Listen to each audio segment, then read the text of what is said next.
Alô, amigos, tudo bem? Aqui estamos nós mais uma vez no nosso Bar do Vaz.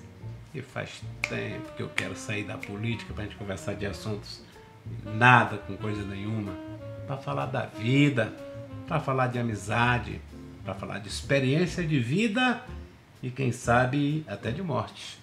Mas para resistir. Não tá na hora, não tá na hora. Por isso que o Cacá tá aqui comigo. Tudo bem? Tudo bem, Que pai. prazer inesperado, sabe? Eu achei que você não ia concordar, como você disse para a produção que se fosse de política não queria, mas eu disse, não, eu quero conversar com o Cacá. E eu quero conversar hoje com o Cacá, não quero conversar com o Cacá assessor, não quero falar com o Cacá político, não. Quero falar da tua experiência de vida. Como é que tu consegue navegar nesse mundo de tanto interesse político, de tantas agressões e você continua sorridente, Cacá? A vida, ela é muito rápida. E eu sempre fui apaixonado por política. Mas a política que admite, como a essência da política, admite de que as divergências não podem separar as pessoas. É tão bacana você ter uma opinião, eu ter uma outra, e a gente sai mais rico. Tanto você vai sair mais rico quanto eu, quando ouço a opinião do que diverge de mim. Se a gente caminhar nesse campo, nós com certeza teremos construído uma sociedade mais tolerante, mais humana, mais justa, mais igual e mais livre. É isso. E eu, na verdade, eu nem conhecia o Cacá. E teve aquele entreveiro na época que o Jorge estava se candidatando para o segundo mandato da carreira dele.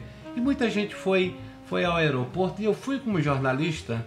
Eu não fui para ver o Jorge chegar para aquela, fui para contar a história das pessoas se reunindo para o Jorge chegar. E por aquelas coincidências, infelicidade, o meu carro furou o pneu na minha volta. E eu estava, não sei se você lembra, eu estava parado, aguardando alguém para me ajudar, e você de repente parou e se ofereceu para me ajudar, para me dar uma carona, me ajudar ou me dar uma carona. Eu não tinha step e você me deu uma carona. Só depois que eu vim saber que você era o Cacá.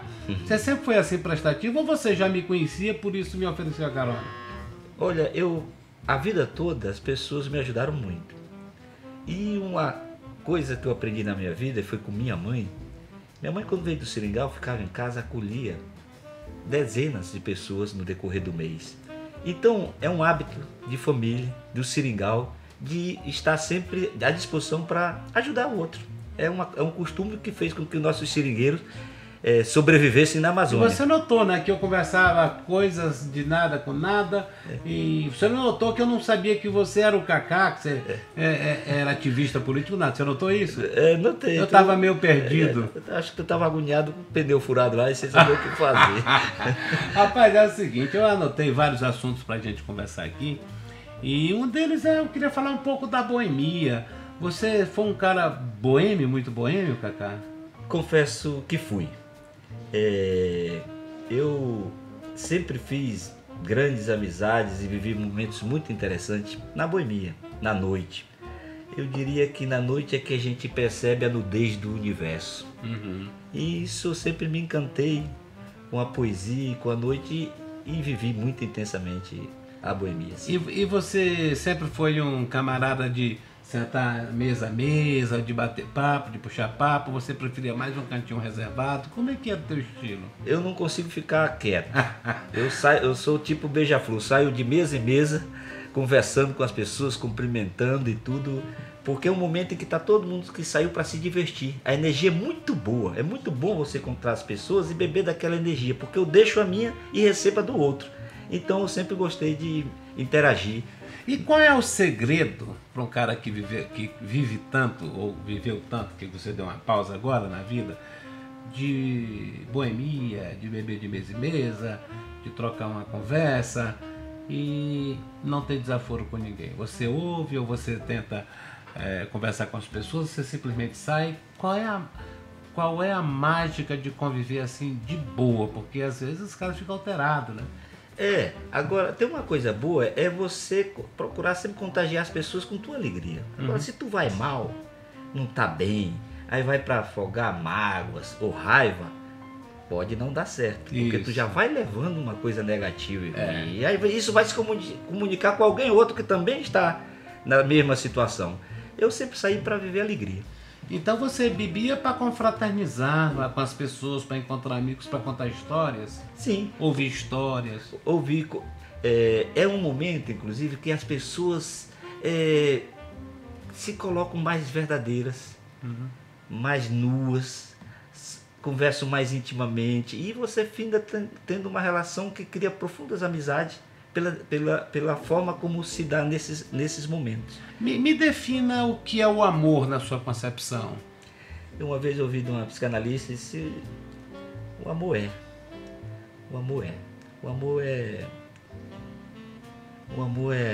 É tudo. Tudo que você puder agregar à palavra, é isso? Exatamente. O amor é. Cacá, agora eu quero falar de experiência que você teve, depois de tantas farras, vamos dizer assim, tantos momentos bons que você construiu. Você também teve um problema de saúde sério, né? Sério. Me conta o que aconteceu com você. Eu descobri com 50 anos que tinha hepatite. E estava num grau avançadíssimo, porque é uma doença silenciosa, que não se manifesta, e quando eu descobri eu já estava com estágio avançado, com cirrose, muito avançado, e que a saída, fiz um tratamento, não houve regressão, por 2 anos, e a saída só tinha uma condição, um transplante, que na época só se fazia em São Paulo. Sim. E foi com o Dr. Técio, que salvou tantas vidas aqui já no Acre. É um homem que eu te aconselho, vale a pena tu um dia convidar e conversar com ele, porque são experiências fantásticas, de uma humanidade incrível. E o teu diagnóstico era preocupante? Sim, porque já tinha nódulos e esses nódulos seriam já sinais de cancerígenos. Então e você também faz os exames e esses exames é que dizem o teu grau. E um problema é que é o seguinte: para tu entrar na fila e conseguir chegar ao transplante, você tem que estar muito mal. Porque é poucos doadores e muita gente necessitada. Então, quando você vai fazer uma operação... pouco órgão para muita gente. Poucos doadores, né? E tu ainda tem que ter a sorte do órgão ser compatível, né? Exatamente. Enfim, eu sei que eu saí daqui, tipo assim, me ligaram 8 horas da noite e disseram assim: tem um fígado amanhã e você tem que estar aqui 8 horas da manhã. Nossa. Não tinha voo, só de noite tudo. Aí eu comprei uma passagem, deixei as malas, tudo, só para não poder fazer lá em Rio Branco, como é lá em Brasília, né? Eu sei que eu saí numa correria tão grande e fui conseguindo, mas não conseguia chegar a tempo. E o Jorge, conversando com o Técio, senador Jorge Viana, conversando com o Técio, foi segurando, conversando, disse: olha, ele está indo, está chegando, tudo. Só que quando eu cheguei em São Paulo, não dava tempo para ir pro hospital para fazer o transplante por causa do trânsito. Sim. E nisso o Jorge trabalhava na Elibraz. Lembro. Aí o Jorge pediu ao presidente da Elibraz no Brasil, ele era do conselho da Elibraz, e se eu tenho um irmão meu está nessa situação, senão ele não vai conseguir fazer o transplante. Aí esse presidente dele falou assim: e eu tenho uma reunião da maior importância, disse, mas por favor, se nós não conseguirmos fazer isso, me ajude, quero salvar esse irmão, esse meu amigo e irmão. Aí ele colocou à disposição, fui levado do aeroporto e Congonhas para o hospital no helicóptero. Foi assim que eu consegui garantir. Chegou na hora. Por conta da amizade do Jorge com o presidente da Elibraz, que ele era do conselho da Elibraz. Aí você fez o transplante. Sim. E aí teve o processo de readequação, para o corpo ficar aceitando. Esse período foi um período em que você pensou muito na vida e na possibilidade da morte? Vem. Tudo que tu fez na tua vida vem. E uma coisa que me chamou muita atenção: você tem os grandes lances da vida, você fazer uma faculdade, um filho, né? Tem grandes momentos, mas é impressionante como vem quando são as pequenas coisas. Eu cheguei a uma conclusão: a nossa vida, como tem valor, e às vezes você não percebe as pequenas coisas. A soma delas faz uma vida gigante, uma vida de imensidade. Então hoje eu dou muito valor a qualquer coisa que acontece, porque o seu valor dela. Quando tu acordou do transplante, o que começou a passar na tua cabeça, Cacá? Eu sobrevivi, consegui, porque você entra naquilo, você tá vendo tudo e você fica na dúvida: será que eu volto? Será que eu volto? Naquele momento, você pensa na morte? Não.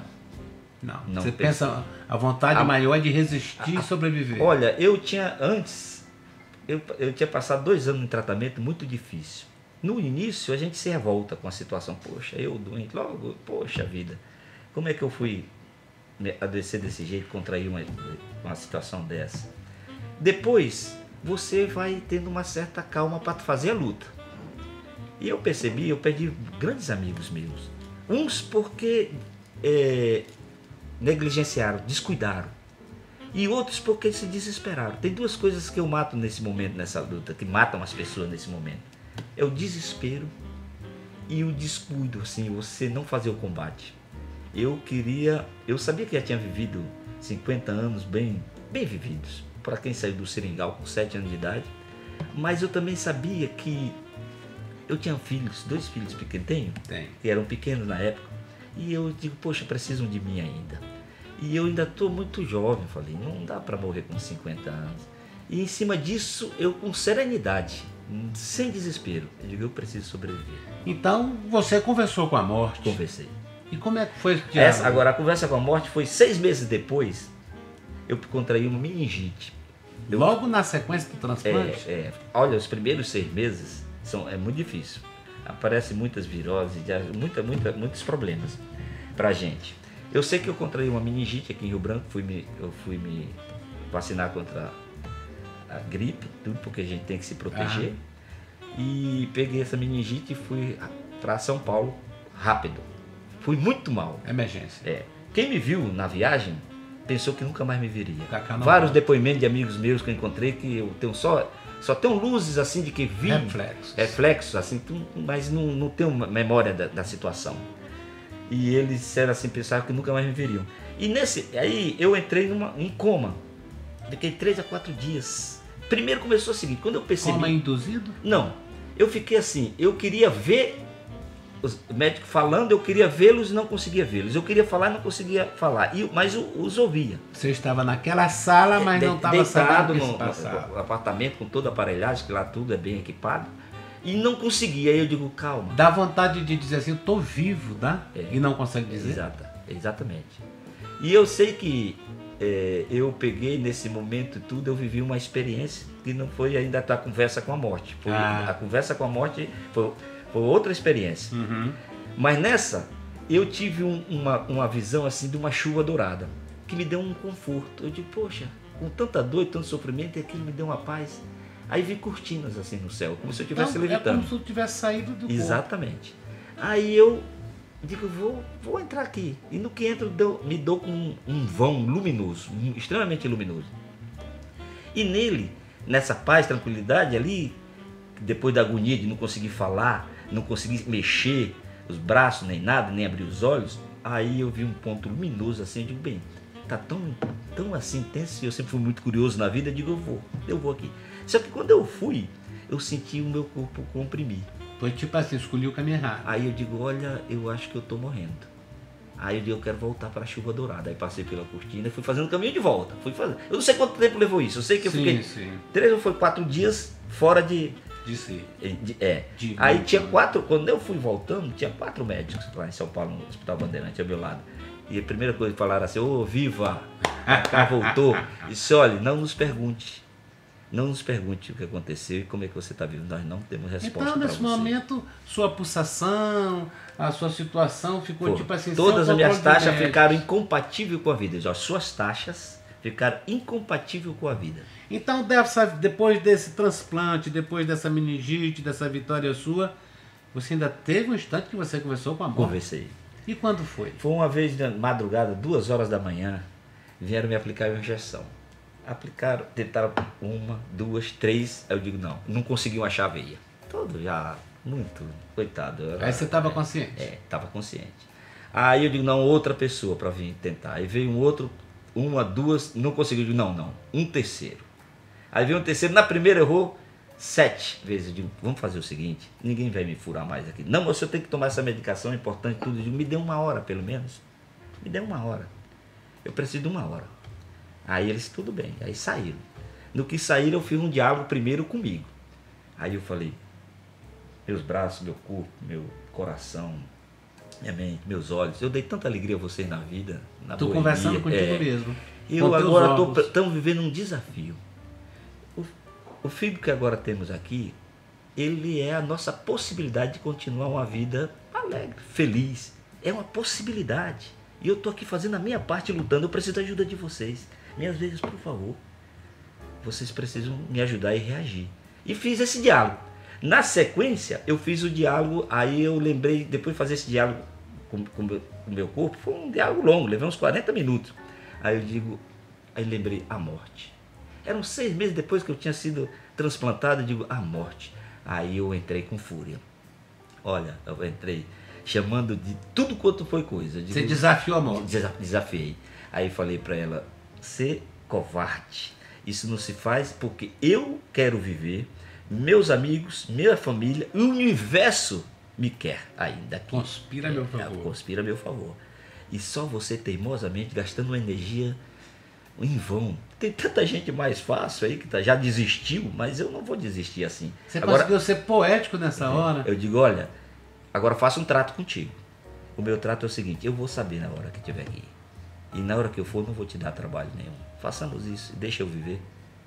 Aí parei assim, e nisso já vinha um movimento do pessoal entrando na porta. Aí eu digo, olha, só que eu sempre soube que você é traiçoeira. Não esqueça que eu sei disso. Aí entraram os enfermeiros, tá falando sozinho? Aí eu digo, não, é uma conversa minha aqui. Tu acredita que veio um enfermeiro, na primeira acertou a veia, e daí pra frente eu comecei a não ter problema. Aí eu comecei toda noite antes de dormir, eu conversar com minhas veias, com meus olhos, coração, com o fígado, boa-vinda. Comecei a fazer um diálogo comigo. E assim como você conversava com o seu corpo, como você tentava reagir, você também procurava conversar com Deus, ou você é meio ateu, ou você não se liga muito nisso? Olha, eu não me ligo. E confesso que a gente sempre chama pelo nome. Sim. Porque é uma é mais um hábito do que, né? Eu diria para ti, eu vou para igreja, qualquer igreja que eu for, eu rezo, me concentro. Na sua opinião, Deus está em todo lugar. Porque ali tem energias boas, tem as pessoas pensando bem e nós somos energia. Sim. A minha questão, assim, eu não discuto a religião, respeito todas, eu não discuto. Eu tenho minhas dificuldades. Certo. E procuro me portar toda a minha vida respeitando o outro, procurando não fazer maldade a ninguém, respeitando em tudo, porque eu sei que eu vou ter a minha... Se tiver, eu vou ter o meu justo julgamento. O justo julgamento, né? Porque que ele ou o outro... Ou qualquer que seja a forma. Porque eu acho que a gente é tão pequeno e pretensioso demais. Eu acho que a eternidade da gente está na energia. Você ocupou cargos importantes no governo do Jorge Viana, você até é assessor do Jorge Viana. Nesse período você usou mais o poder que você tinha para fazer o bem ou para afastar os adversários de qualquer forma? Diálogo, conversar, ouvir sempre as pessoas. Eu sempre ouvi, mais do que falei. Às vezes as pessoas chegam com tanta ansiedade, com tanta revolta, que só em você ouvi-la, você ameniza 50% do problema. E você não precisa dizer sim. Só em ouvir ele dizer que isso não dá, isso não é possível, isso aqui você passa a ter respeito. Muitas pessoas que não era possível atender, que saía de certa forma às vezes até chateada, mas retornava depois agradecendo porque foi muito bem recebida. E você era um cara de dizer muito não? Tínhamos que dizer, porque naquele momento, foi no primeiro ano de governo do Jorge, o segundo foram anos que a gente estava arrumando o Estado. E naquele momento foi um momento muito difícil e duro e a gente não tinha condições de atender todas as demandas. O Jorge é um cara muito chato para trabalhar com ele, assim, um cara tem dia que está de boa, tem dia que não está, tem dia que está com detalhista. Detalhista. Ele sempre está atrás do refinamento. Tipo, se você apresenta isso aqui, tá bem feito, ele está bem feito. Mas pode melhorar. Tem mais isso, tem aquilo outro. Ele tem um olhar muito clínico e refinado para ver detalhes e construir um tecido que no final, no resultado, a gente diz, pô, ele estava sempre certo. Agora, Cacá, tem uma coisa que eu não posso deixar de falar contigo, e talvez tenha sido por isso que eu te trouxe aqui, que é da famosa viagem que você fez de Boca do Acre até o Amazonas. Poxa. E parece que você curtiu, parecia um cruzeiro de primeira. Tu acompanhou pelo Facebook, total, né? Total, rapaz, muita gente acompanhou, curtindo, comentando. Foi uma viagem fantástica aquela. Por que essa ideia? Porque meus avós vieram por esse rio, pelo rio Purus, para chegar ao rio Acre. Eu tinha um sonho de ver como é que foi, como é que era essa viagem. A nossa origem está pelo Purus. Então eu peguei, aproveitei um carnaval e eu desci. E uma coisa boa, eu ia sozinho, cheguei lá sozinho. E eu tô lá em cima do barco. Quem me aparece? Eduardo Farias. Eu vi. Foi combinado. Foi ótimo. Porque ele conhecia parte do rio, mas nunca tinha feito todo o Purus. E agora nós já fizemos um pacto. Vamos fazer viagens de rio agora. Né? O que é que se conversa dentro de um barco durante quantos dias? Foram 6 dias e 7 noites. O que é que se conversa dentro do barco durante esse período? Olha... O que é que se faz lá? A gente levou livros. A gente leu bastante. A gente procurou conhecer as outras pessoas, ouvir a história das pessoas, as vidas das pessoas. Nós conhecemos... Como era o nome, rapaz? Agora nem me falou. Tu se identificou com aquele povo que estava ali? Sim, você vai... Nosso povo amazônico, nosso povo é muito acolhedor, né? E aí a gente foi... Tipo assim, tinha um lá que entrou com 10 anos num barco e estava com 30 dentro do barco. A vida dele era dentro do barco. É muita história, é muita vida de uma pessoa, né? É muita então coisa você fica... Porque onde eu fui... E é um conselho que eu dou aos jovens, aonde você vá, observe, e tudo tem uma história. Aquilo que te chama a atenção, procure saber, porque tudo tem uma história. Todas as coisas e pessoas têm história. Se te chama a atenção, seja curioso, ouça mais do que fale, que você vai ter uma bela história para contar. Cacá, me define em poucas palavras o que é vida. Vou botar o chapéu também. Vamos, porque a vida requer. Olha, a vida, para mim, é uma travessia intrigante demais, porém fantástica. A gente merece fazer essa travessia sabendo que não se pisa os caminhos. Tem um poema que diz: caminante, não se pisa os rastros que se deixou. Ou seja, por mais que tenha erros e equívocos, olhe sempre para frente. É sempre uma possibilidade de você resgatar e reconstruir as coisas. Então a vida, para mim, ela é isso, é fantástica, porém intrigante.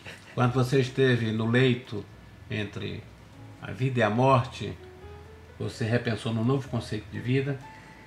Pensei em que é preciso saber que a gente tem um tempo. E a gente, ao saber ter consciência da morte desse tempo, você valoriza melhor a tua vida. Quando você nega a morte, você nega a própria vida.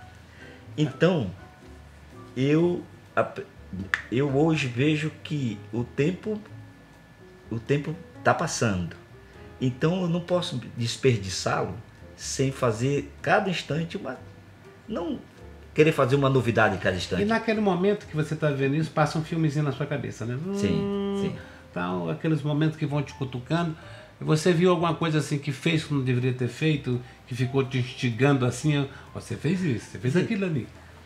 Teve coisa que disse: poxa, não deveria ter feito isso. Mas não se apegue a isso. E depois disso você procurou corrigir quando você fica... Hoje, por exemplo, que você está em plena liberdade de saúde, gozando bem de saúde, você procurou naquele filme que você viu refazer um pouco diferente? A gente tem um problema.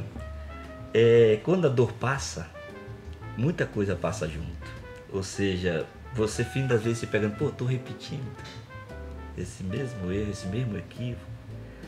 Porque a dor se foi. Essa é uma capacidade humana da gente ter esperança e seguir em frente. É poder deixar a dor para trás. Qual o melhor presente de vida que você recebeu? Foi essa recuperação que você teve no transplante, na sequência com a meningite, com tudo? Olha, eu passei muitos anos sem conseguir falar de transplante com ninguém. Não gostava? Não é que não gostava, eu não conseguia. Era muito forte para mim. Foi traumático? E é porque você saber que uma vida precisa ser perdida para outra vida ganhar, continuar vivendo. Um amigo que você não deixaria no meio do caminho? Jorge Viana. Por causa dessa força que ele te deu? Não é só por isso. Pela vida que... Veja bem, eu uma vez conversando com o Jorge, por que eu estou contigo? Porque muito cedo eu tomei consciência de que a humanidade, a gente precisa ter um mundo mais justo, um mundo mais igual, que cuide das pessoas, que cuide das coisas. Mas eu nunca me vi como um líder de conduzir pessoas para um mundo desse. E aqui no Acre eu vi no Jorge isso.